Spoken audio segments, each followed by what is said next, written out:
11 अगस्त 2025। पहला पाठ। विधि विवरण ग्रंथ अध्याय 10 पद संख्याएं 12 से 22। मूसा ने लोगों से कहा, हे इस्राएल, तुम्हारा प्रभु ईश्वर तुमसे क्या चाहता है? वह यही चाहता है कि तुम अपने प्रभु ईश्वर पर श्रद्धा रखो, उसके सब मार्गों पर चलते रहो, उसे प्यार करो, सारे हृदय और सारी आत्मा से अपने प्रभु ईश्वर की सेवा करो और प्रभु के उन सब आदेशों तथा नियमों का पालन करो जिन्हें मैं आज तुम्हारे कल्याण के लिए तुम्हारे सामने रख रहा हूँ।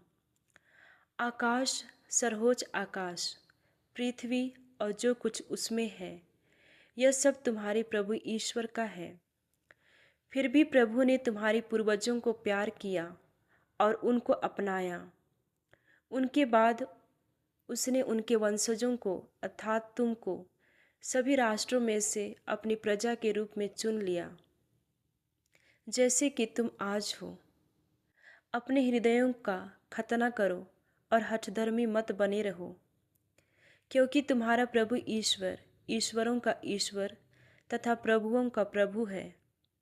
वह महान, शक्तिशाली तथा भीषण ईश्वर है। वह पक्षपात नहीं करता और घूस नहीं लेता। वह अनाथ तथा विधवा को न्याय दिलाता है। वह परदेशी को प्यार करता और उसे भोजन वस्त्र प्रदान करता है।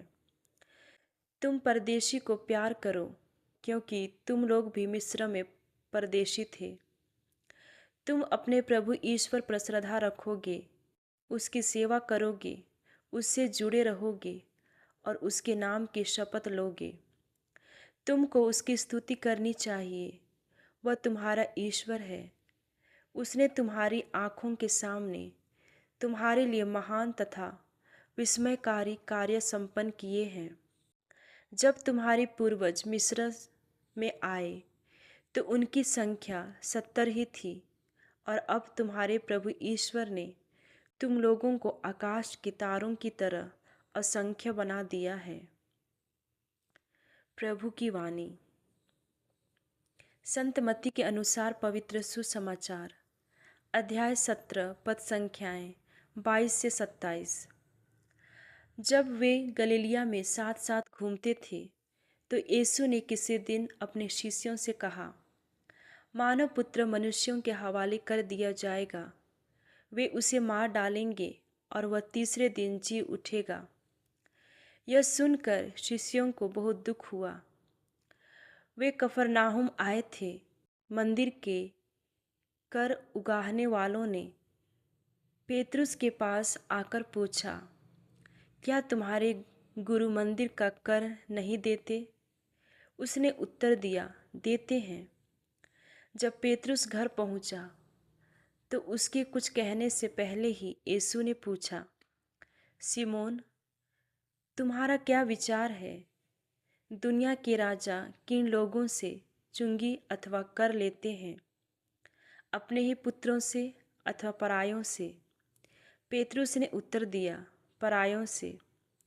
इस पर यीशु ने उससे कहा, तब तो पुत्र कर से मुक्त है। फिर भी हम उन लोगों को बुरा उदाहरण न दें, क्योंकि तुम समुद्र के किनारे जाकर बंसी डालो, जो मछली पहले फंसे उसे पकड़ लो और उसका मुंह खोल दो। उसमें तुम्हें एक सिक्का मिलेगा। उसे ले लो और मेरे तथा अपने लिए उनको दे दो। यह प्रभु का पवित्र सुसमाचार है। मनन चिंतन। पिता ईश्वर ने सारी सृष्टि की रचना की है। उन्हीं के अधिकार में सब कुछ है। उसी ने हमें यह जीवन दिया है।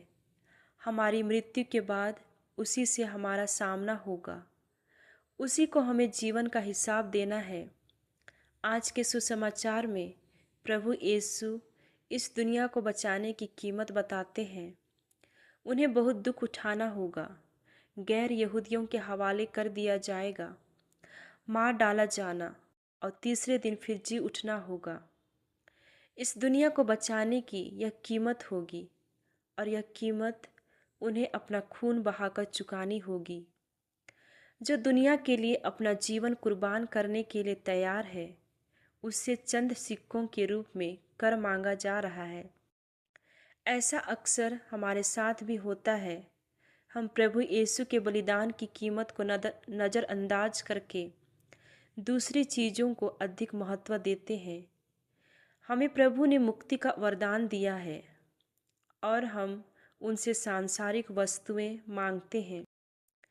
प्रभु से प्रार्थना करें कि हम उनके अमूल्य बलिदान की कीमत को समझें और पहचानें।